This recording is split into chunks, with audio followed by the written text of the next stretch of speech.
Hello, good morning. It's the day after the January transfer window slammed shut. Plenty to discuss as we analyse what Liverpool did and didn't manage to do in the market. I'm Matt Addison, James Martin alongside me. James, it was a much busier last couple of days in the transfer window than probably any of us expected it to be a few days back. What did you kind of make of it as it sort of unfolded? It was exciting, wasn't it? Yeah, I feel like I'm a kid again. I mean, you've used the phrase "slammed shut." We're talking about exciting deadline days. I mean, yes, it's like we've got Sky Sports News on. Everyone in the In yellow yellow and as all. well. Well, yeah, there you go. Yeah, but no, it was like you say, surprisingly exciting end to the window for Liverpool. Not necessarily just deadline day, but with Luis Diaz coming in before that as well. Considering, I think everyone thought it would be the typical quiet FSG January with sort of waiting for the summer for the big moves to be lined up, and then to have one through the door and then one deadline day saga for us all to follow. Obviously, maybe not quite ending how we'd have liked, but yeah, it was good. Enjoyed it.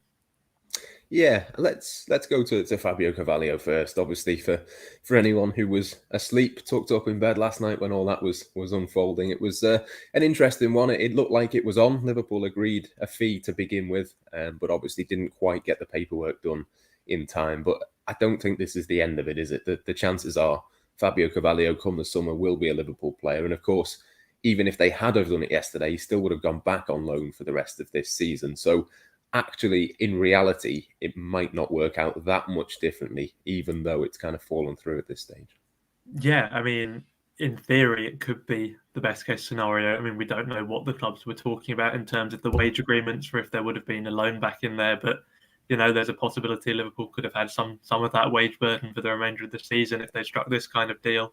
Whereas now, of course, that'll only be picked up if and when he actually signs, which would be, as you say, come the summer when his contract expires. Of course, the problem is that there is some uncertainty that comes with that. We know that there were some other supposedly interested parties, and they now have more of a window to sort of sniff around and hijack anything that Liverpool are working on. But like you say, you'd be surprised if FSG have put in all of this legwork and they've essentially agreed a deal only for it to disappear into nothing. So yeah, fingers crossed that it's not the last we've heard on this one.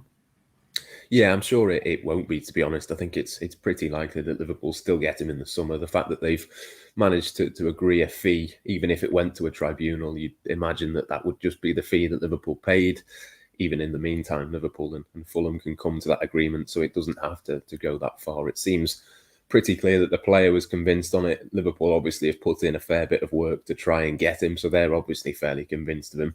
Just in terms of Fabio Carvalho, I know we haven't seen loads of him. Obviously, we're not regular watchers of Fulham, but it was an exciting one, wasn't it? The goals, the assists that he got this season, the kind of style of player that he is. It's not that hard to see why Liverpool might think that he could fit in. No, not at all. Like you say, we've all sort of been digging out the highlights packages on YouTube or whatever, and yeah, it's enough to make you excited about most players. But yeah, he does look a real talent. Still only 19 as well. I've seen people compare his dribbling style to Coutinho, which like aesthetically you can definitely see that, but also the output is very strong in terms of goals. He definitely would add something to the attack already, probably, and then more importantly, looking to the future. If you're looking at a line which would have, Diaz is 25, you've got Cade Gordon, Harvey Elliott, and potentially Fabio Carvalho, all still teenagers. Like that's pretty strong setup for the future. I did a piece yesterday actually where I was looking at his Premier League debut as well, because I mean, once Fulham were down, they sort of gave him a couple of runouts, and yeah, that was obviously when he was even younger, and the numbers he was putting up were ridiculous. I mean, people are talking about him as this sort of silky player, which is true, but he's also very diligent on the press, which I'm sure will have attracted Liverpool. He posted something like 44 pressures in his Premier League debut against Southampton. I don't think I've seen numbers that high for a single game before. So, yeah, there's plenty to like from Liverpool's perspective, including the obvious stuff, but also digging deeper. There's some numbers I'm sure they'll like the look of. Yeah, certainly makes a lot of sense, and a lot of sense as well in terms of the price tag. It's not going to be enormous, is it? I think Liverpool's first bid was 5 million, second one a bit closer to 10 million. It's kind of the right sort of deal for FSG to be doing. In terms of outgoings, then there was a few obvious bits to get through as well. There was sort of 4 players really that we thought might leave. 2 of them ended up leaving. Neco Williams is one of them, which is interesting because, of course, there was time for him to go to Fulham, but there wasn't time for Fabio Carvalho to go from Fulham to Liverpool. Yeah, I mean, if there's one thing we've all learned from Football Manager, it's that loan deals on deadline day can go through a bit quicker than permanent ones. There's less paperwork involved, so it does make sense. It's just a little bit frustrating, given that it felt like Neco Williams might have been one of the moving parts in the Carvalho deal. Clearly, in terms of the actual paperwork, they weren't dependent on one another. Separate deals that went through, hence why Fulham have ended up with our man and we haven't quite ended up with theirs yet. But it's best to think about it separately. I mean, I see people saying that they're not necessarily happy about it, but he's not getting regular time at Liverpool, and he hopefully will at Fulham. You would think, a team pushing for promotion to the Premier League. It's high level experience, and with the right back slot at Liverpool, Trent Alexander-Arnold is still so young. It's just locked down for the best part of the decade. So the best thing you can do with right backs, there comes a point where you just have to make them as valuable as possible, sell them on, and then find someone else who can be adequate cover for Trent, because no one's going to displace him. So I think it does make sense. It's a smart move, and hopefully Fulham like him and are maybe interested in a more permanent deal in the summer. Yeah, it'll certainly be interesting to sort of see what happens with Neco, won't it? I can understand people maybe being a little bit concerned. I think what it means really is that James Milner will become the right back for the bigger games. Obviously, Conor Bradley is there as well, but obviously there's an element of probably Jurgen Klopp, if Neco Williams has come to him and said, look, I need to go and play. There's a chance that Wales qualify for the World Cup. He needs to be in the squad for those playoff games. I know that the Wales manager in the past has told him that he needs to go and get more game time. So possibly in that regard, it makes a little bit of sense to go out and get those minutes. Probably makes sense for Nat Phillips as well. Obviously got the move to Bournemouth yesterday. That was a little bit earlier on in the day. Interesting that he's gone all the way down to the second tier. I mean, it's the top end of the Championship. You'd imagine that Bournemouth probably could get themselves promoted this season. They seem to be doing pretty well. They did fair bit of business as well. 1 of 5 deals, I think Nat Phillips was yesterday. But are you surprised that no one in the Premier League came in for him? Well, I mean, if that is the case, it is definitely surprising. I mean, there was something on BBC today about how Leicester made some inquiries to no avail. I think there probably were some higher level teams sniffing around. I think Liverpool have probably made some kind of calculation in terms of, firstly, game time. Bournemouth, I mean, like you say, he doesn't really have any business in the second tier, so you'd imagine any Championship team taking him, he'll go straight into the lineup. Also, Liverpool have a fairly storied history with Bournemouth, so maybe they're hoping Phillips has a good 5 months there, and then they give us 50 million for him or something mad. Like, we've seen it with Jordan Ibe, we've seen it with others, Brad Smith. So yeah, it's one of them where potentially Liverpool have made the calculation that this is their best chance of cashing in at closer to that 15 million mark they supposedly wanted just a bit further down the line. 2 players that didn't end up moving then. Takumi Minamino was always going to be a difficult one because of being away on international duty. Divock Origi as well could leave on a free in the summer, but he is stuck around as well.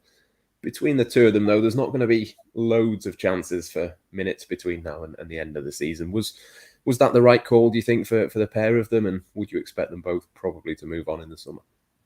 Probably. I think I'd have been a little bit concerned if both of them had gone, because, I mean, they have been used a reasonable amount this season, potentially more than we'd expected. Obviously, some of that has been the AFCON, which will be done soon. So there's that consideration potentially going away. But, it's an injury to Salah Mane away from being in that same situation again. Obviously, we hope it doesn't happen. But getting rid of both of those kind of backup strikers and only bringing in Diaz would potentially have been a little bit on the edge. It would probably have been fine, and if there were big sums being thrown about, I can understand why the club would have gone for it. But I'm not too concerned with keeping them around. No one's going to have paid big money, particularly for Origi, as you say, with his contract most likely up in the summer. I think if he plays essentially all of the remaining games, there's some kind of extension which might trigger, but that's not going to happen. So yeah, I think it's probably fair enough to just kind of write that one off. And yeah, Minamino, it'd be nice if he can have some involvement maybe in the League Cup final. He's been a key part of getting us through there. He can play in midfield, so again, he's one of them where if there are injuries elsewhere, then he could still play a useful part. But as you say, by the time we come to the summer, probably time to say it's not really worked out and move him on potentially for a little bit of a profit. Yeah, certainly would have thought so. Just to finish then very quickly, obviously, Luis Diaz, we have to mention him, the £49 million signing. No one saw it coming until Friday morning. Then things started to move quickly. How big a deal do you think that is for Liverpool for the rest of this season as much as anything else?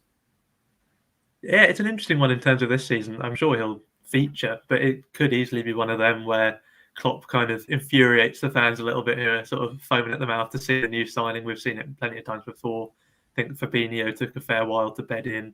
Obviously, Robertson was benched by Moreno for the best part of 4 or 5 months before an injury let him in.